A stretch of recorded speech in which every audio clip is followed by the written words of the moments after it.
ज्ञान संगति चैनल में आपका हार्दिक स्वागत है। पुरा काल में आरुणि मुनि के पुत्र श्वेतकेतु हुए। आरुणि मुनि ने उनसे कहा कि अब तुम्हारी आयु ब्रह्मचर्य को धारण करने की है, अतः ब्रह्मचर्य पूर्वक आचार्य के समीप में रहकर विद्याध्ययन करो। हमारे कुल में ऐसा कोई भी नहीं हुआ है जिसने वेदों का अध्ययन न किया हो। हमारे परिवार के सभी बालक वेदज्ञ होते हुए आए हैं। पिता की आज्ञा को मानकर श्वेतकेतु भी 12 वर्ष तक गुरु के सानिध्य में रहे। 12 वर्ष की आयु में श्वेतकेतु का गुरुकुल में प्रवेश हुआ और पुनः 12 वर्ष तक वह वहाँ पढ़ता रहा। इस प्रकार जब 24 वर्ष की आयु प्राप्त कर पिता के समीप लौटा तो वह बड़ा ही अभिमानी होकर लौटा। वह स्वयं को बड़ा मनस्वी, वेद का पंडित तथा स्वयं के मत के प्रति आग्रही बनकर ही आया था। पिता ने जब उसकी मनः स्थिति को जाना तो फिर उससे पूछा, ये सौम्य, क्या तुमने उस रहस्य को अपने आचार्य से जाना है जिसके जान लेने से अश्रुत तत्व भी सुना हुआ सा लगता है, जिस पर मनन नहीं किया वह भी मन की परिधि में आ जाता है और जिसके कारण अज्ञात पदार्थ को भी जान लिया जाता है।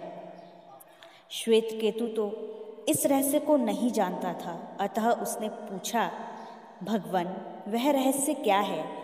कृपया आप मुझे उपदेश प्रदान करें। आरुणि मुनि ने कहा, यदि हम मिट्टी के एक ढेले को जान लें तो समझ लो कि हमने सारी मिट्टी से बनी हुई वस्तुओं को जान लिया, किंतु मिट्टी से ही तो घड़ा, मिट्टी से ही तो सिकोरा और अन्य पदार्थ बने हैं। वास्तव में देखा जाए तो मिट्टी ही सत्य है, अन्य पदार्थ तो उससे उत्पन्न हुए हैं या उससे बने हैं। इस कारण से उन्होंने अलग अलग नाम धारण कर लिए हैं। इसीलिए हमें तात्विक पदार्थ तो मिट्टी को ही मानना चाहिए। आरुणि ने दूसरा उदाहरण दिया, यदि आप स्वर्ण पिंड को जान लेते हैं तो उससे बनने वाले सभी आभूषणों के स्वर्णमय होने का ज्ञान अपने आप स्वतः ही हो जाएगा। अतः स्वर्ण ही सत्य है, उससे निर्मित वस्तुएं उसका विकार मात्र हैं। इस प्रकार यदि लोहे पहचान लिया जाए तो उससे बनने वाले अन्य पदार्थ के लोहमय होने का पता चल जाता है। सत्य तो लोहा ही है, इससे बने पदार्थ तो उससे विकार मात्र हैं। इन 3 उदाहरणों को देकर आरुणि ने अपने पुत्र को यह बताया कि संसार में जानने योग्य यदि कुछ है तो वह परमपिता परमात्मा ही है, क्योंकि यह समस्त जो जगत है वह उससे ही तो बना है। यदि हमने उसे जान लिया तो अन्य कुछ जानने को शेष नहीं रह जाता है। उस परमात्मा को जानने से सब कुछ जान लिया जाता है, कारण कि संसार के उत्पन्न होने, उसको संचालित करने तथा यथा समय उसके अपने आप प्रलय में विलीन हो जाने का कारण भी तो परमात्मा ही है। पिता के इस वचन को सुनकर श्वेतकेतु ने कहा, मेरे आचार्य ने तो मुझे यह तत्व नहीं बताया। संभवतः वे इस ज्ञान से अनभिज्ञ ही होंगे, क्योंकि यदि वह जानते तो मुझे अवश्य ही बतलाते। अतः उसने अपने पिता से कहा, अब आप ही मुझे यह ज्ञान प्रदान करें। आरुणि कहने लगे, जब संसार की रचना नहीं हुई थी उस समय ब्रह्म सत्य रूप में विद्यमान था, वही एक अद्वितीय था। सृष्टि तो व्यक्त रूप में थी ही नहीं, प्रकृति भी अपनी सुसुप्ता अवस्था में थी। कई लोगों का यह भी विचार है कि आरंभ में कुछ भी नहीं था, अभाव ही था, असत ही था। उस अभाव से ही भाव की उत्पत्ति हो गई, नास्ति से ही अस्ति हुई। किंतु आरुणि इस मत का प्रतिपादन करते हुए कहते हैं, भला अभाव से भी कभी भाव की उत्पत्ति हो सकती है? अर्थात जो है ही नहीं उससे कुछ कैसे उत्पन्न हो सकता है।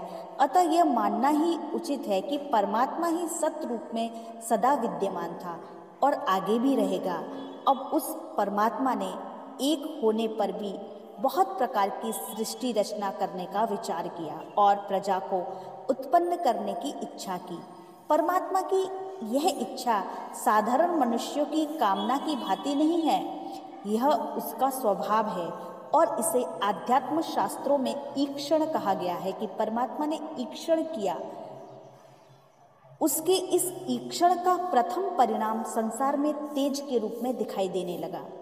प्रकाशमान पदार्थों की रचना सबसे पहले हुई, उसके पश्चात जल बना। इस प्रकार अग्नि और जल इन दो भूतों की रचना हुई।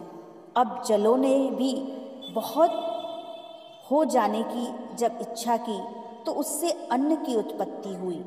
यह स्वाभाविक ही है कि जल से ही अन्न पैदा होता है। जहाँ बादल बरसेंगे वहाँ अन्न की उत्पत्ति निश्चित होती है। इस अभिप्राय को गीताकार ने कहा पर्जन्यादन्न संभवः। जब अन्न पैदा हो गया तो उसे खाने वाले जीवों की सृष्टि हुई। यह जैविक सृष्टि 3 प्रकार की है। पक्षी आदि अंडज अर्थात जो अंडे से उत्पन्न होते हैं, वृक्षादि उद्भिज जो जमीन को फाड़ के निकलते हैं, और अन्य मनुष्य एवं पशु आदि जरायुज कहा जाते हैं। परमात्मा से उत्पन्न यह तेज, जल और पृथ्वी से उत्पन्न अन्न ही अनेक रूप होकर सृष्टि में विविधता देते रहे हैं। तत्वतः देखा जाए तो संसार में हर पदार्थ में तेज, जल और पृथ्वी के गुण रहते हैं। उदाहरण के लिए अग्नि को ले, उसमें जो लालिमा है वह उसका तेज रूप है। जो उसमें श्वेत रूप दिखाई देता है वह जल का प्रतीक है, और जो काला है वह पृथ्वी का रूप है। सूर्य का उदाहरण भी लिया जा सकता है। उसमें जो लालिमा, शुक्ल तथा कालिमा दिखाई पड़ती है वह क्रमशः तेज, जल और पृथ्वी का ही प्रतीक है। यही बात चंद्रमा और विद्युत में भी दिखाई पड़ती है। जो हम भोजन करते हैं वह पचकर शरीर में 3 भागों में विभक्त हो जाता है। उसका स्थूल भाग विष्ठा, मल, मध्यम भाग मांस तथा सूक्ष्मतम अंश जो है मस्तिष्क के विचार तंतुओं का रूप ले लेता है। जल भी जब पिया जाता है तो शरीर में पहुंचने के बाद उसकी भी यही दशा होती है। स्थूल भाग मूत्र के रूप में, मध्यम भाग रक्त के रूप में तथा सूक्ष्म रूप प्राण बनकर जीवन को पोषित करते हैं। घृत और पौष्टिक पदार्थ जो होते हैं वे भी शरीर में जाकर 3 प्रकार के हो जाते हैं। इनका स्थूल भाग अस्थि, मध्यम भाग मज्जा तथा सूक्ष्म भाग वाणी को शक्ति देता है। इसीलिए मन को अन्नमय, प्राणों को जलमय और वाणी को तेजोमय कहा जाता है। यह सारा विवेचन थोड़ा क्लिष्ट था, अतः श्वेतकेतु को समझ में नहीं आया। अतः उसने कहा, भगवान आप कृपया मुझे फिर से समझाइए। आरुणि ने कहा कि ठीक है। उन्होंने कहा कि दही में बिलोए जाने पर उसका सूक्ष्म भाग ऊपर उठकर मन का अंश बन जाता है। पिए हुए जल का सूक्ष्म अंश प्राण रूप बनता है और शरीर में प्रविष्ट तेज का अंश सूक्ष्म होकर वाणी में आता है। तेजोमयी वाणी या प्रचंड वाणी का प्रयोग हम तभी करते हैं जब हमारी वाणी में तेज के तत्व की प्रधानता रहती है। जब इन उदाहरणों से भी विषय बहुत स्पष्ट नहीं हुआ तो श्वेतकेतु ने पुनः समझाने के लिए कहा, जिसे उसके पिता ने स्वीकार कर लिया। अब आचार्य आरुणि ने इस देहस्थ आत्मा को 16 कलायुक्त बताया और श्वेतकेतु से कहा, षोडश कलायुक्त यह मनुष्य शरीर मुख्यतः अन्न और जल पर ही टिका हुआ है। तू 15 दिनों तक भोजन मत कर, किंतु जल पीकर ही रह। यदि जल पीना बंद कर दिया तो तेरे प्राण वियुक्त हो जाएंगे। श्वेतकेतु ने विषय का क्रियात्मक बोध करने की दृष्टि से पिता का आदेश माना और पूरे 1 पखवाड़े तक बिना खाए रहा, अर्थात पूरे 1 पक्ष तक 15 दिनों तक। जब 16वें दिन वह पिता के पास आया तो उसका शरीर कमजोर हो गया था। उसकी याददाश्त भी थोड़ी नष्ट जैसी हो गई थी। उसने पिता से कहा कि बताइए अब मैं क्या बोलूं और क्या कहूं। पिता ने परीक्षा लेने की दृष्टि से कहा, तुम मुझे ऋग्वेद की ऋचाएं, यजुर्वेद के मंत्र तथा सामवेद का संगीत सुनाओ।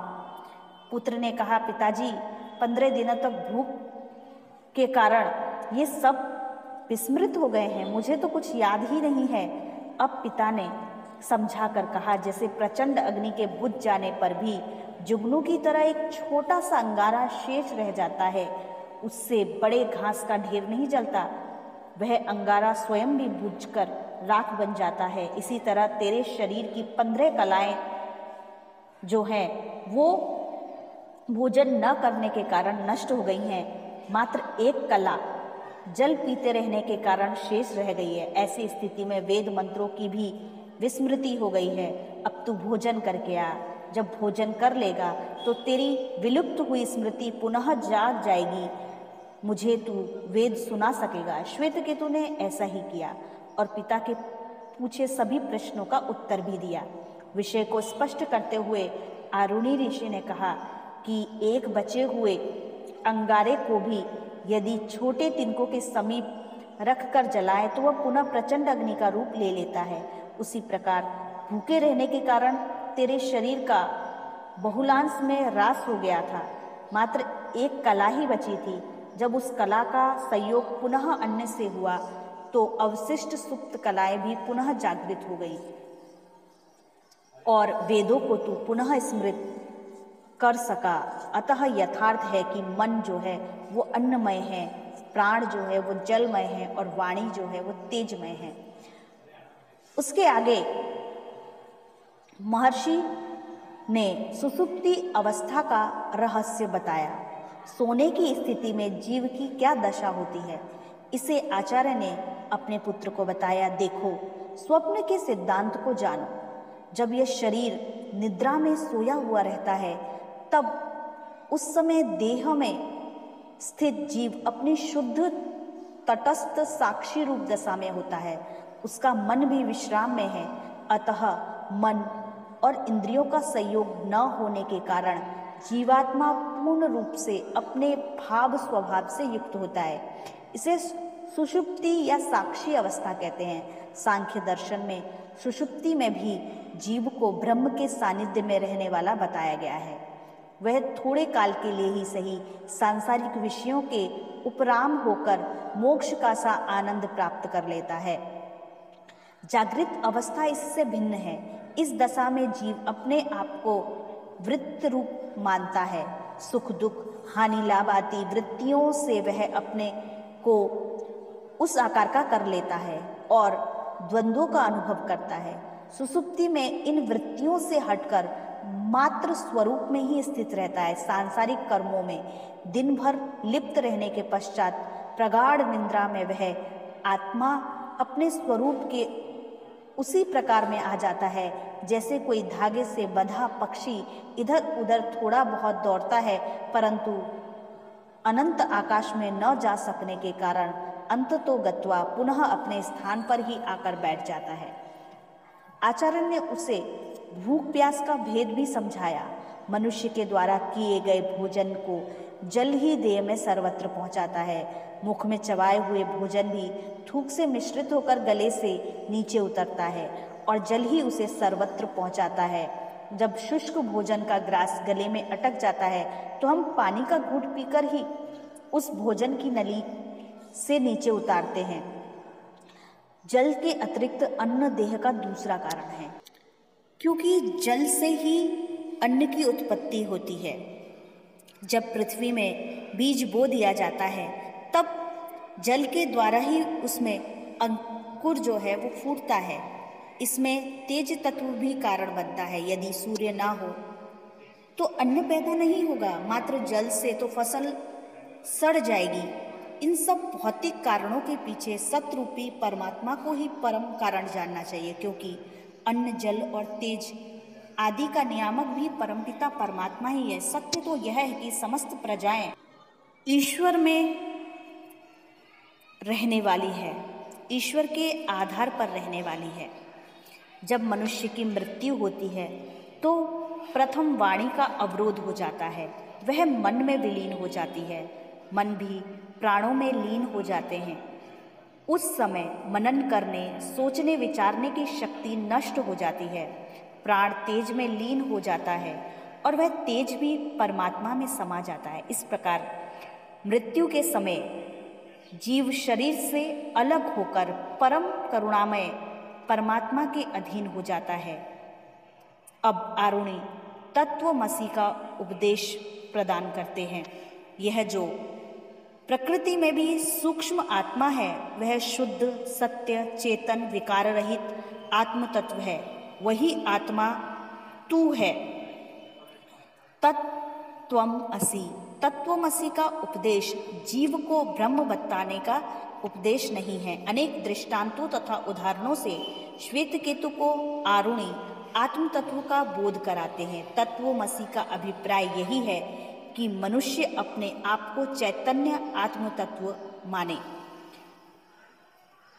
ऋषि ने कहा, देखो मधुमक्खियां शहद बनाती हैं, अनेक वृक्षों के रसों को एक ही स्थान पर लाकर एक विशिष्ट प्रक्रिया से उन्हें शहद के रूप में बदल देती हैं। अब शहद बन जाने पर उसके कण यह विवेक नहीं रखते कि मैं किस वृक्ष का हूँ, यह दूसरा जो शहद का कण है वह किसी अन्य वृक्ष का है।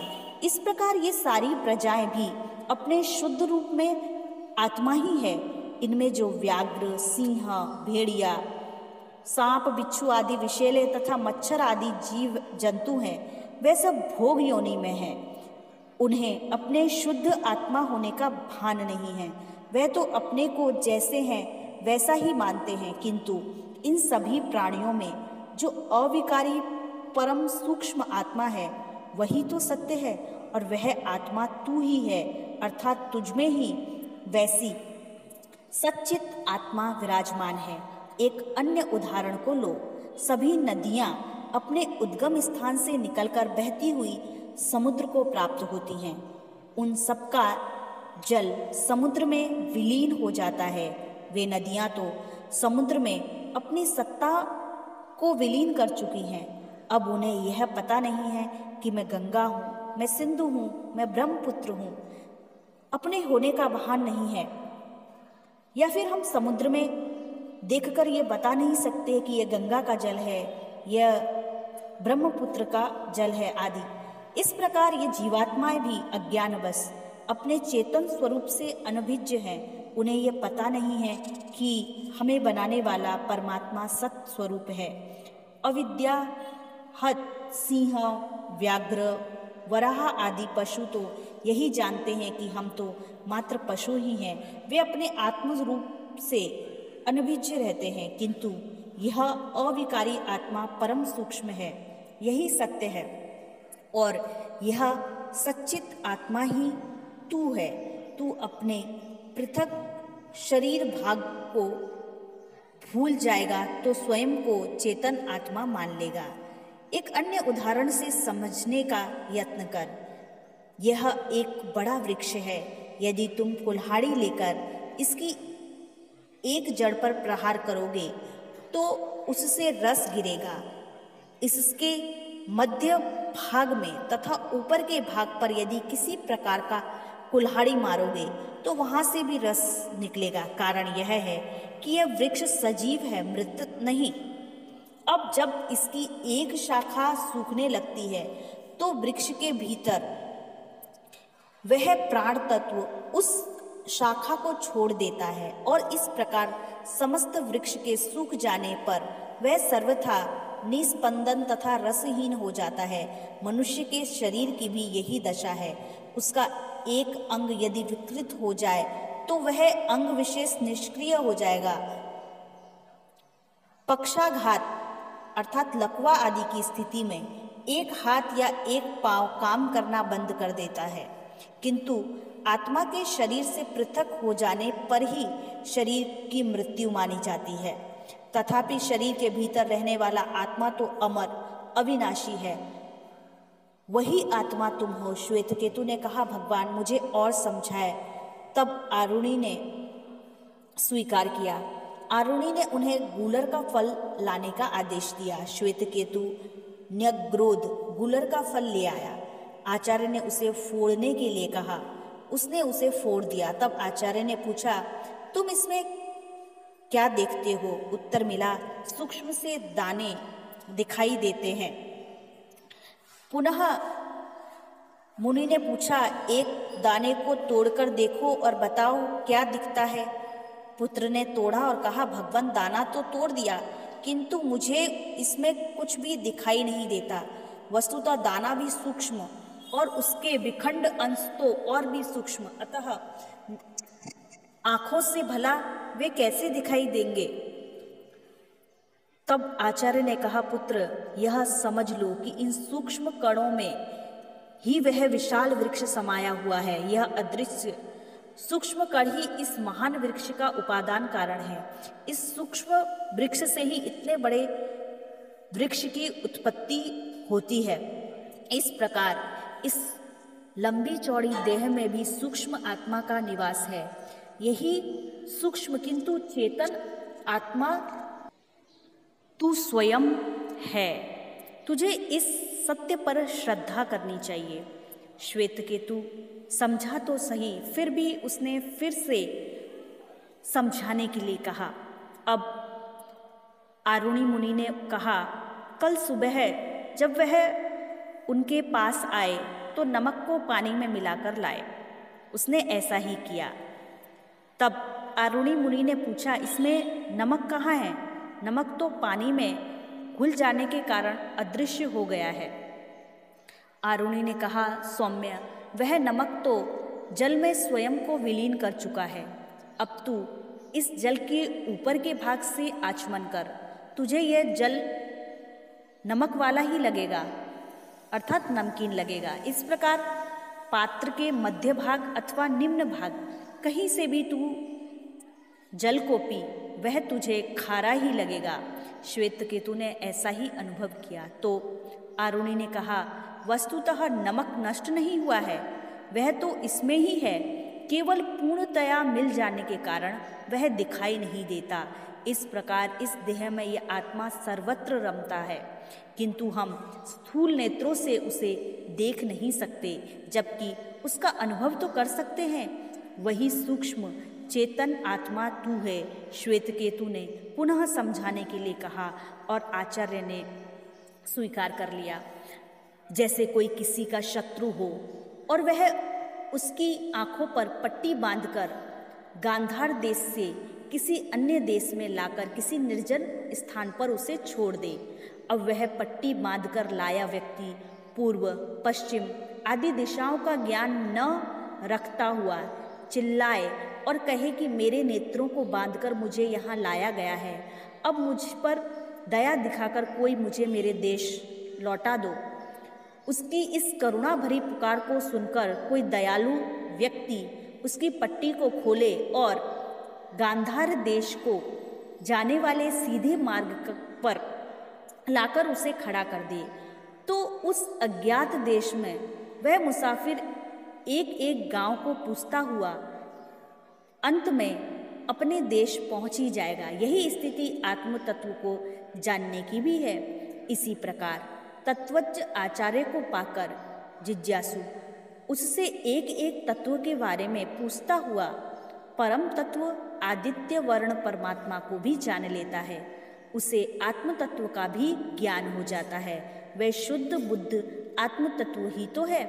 श्वेतकेतु समझा तो अवश्य, किंतु उसने पुनः प्रकारांतर से समझाने की प्रार्थना की, जिसे आरुणि मुनि ने स्वीकार किया। हे सौम्य, देखो, एक विषम ज्वर से पीड़ित बीमार मनुष्य को सभी तरफ घेर कर उसके संबंधी खड़े रहते हैं और उससे पूछते हैं, क्या तुम मुझे पहचानते हो?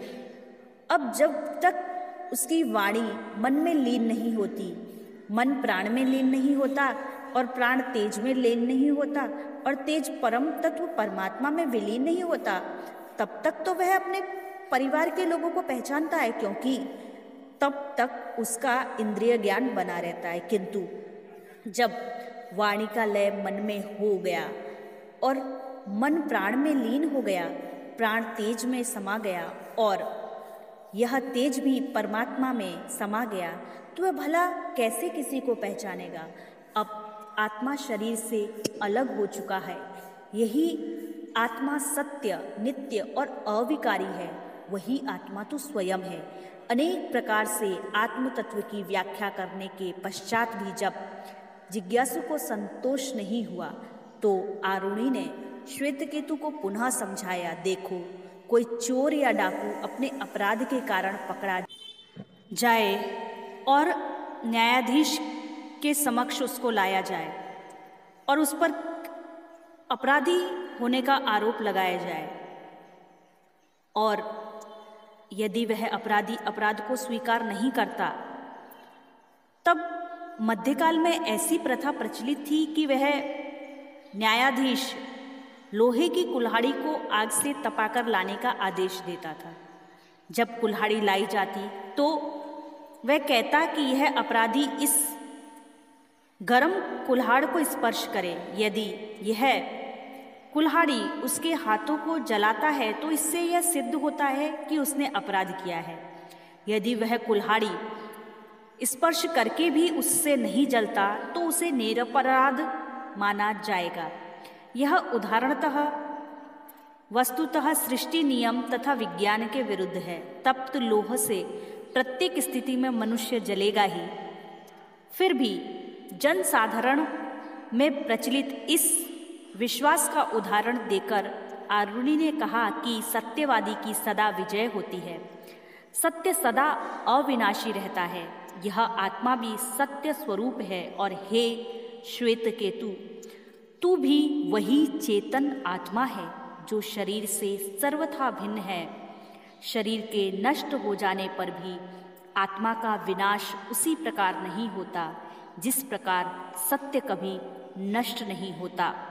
इन उदाहरण से महर्षि आरुणि ने श्वेतकेतु को आत्मज्ञान कराया और तत्वमसि का बोध कराया। ओम शांति।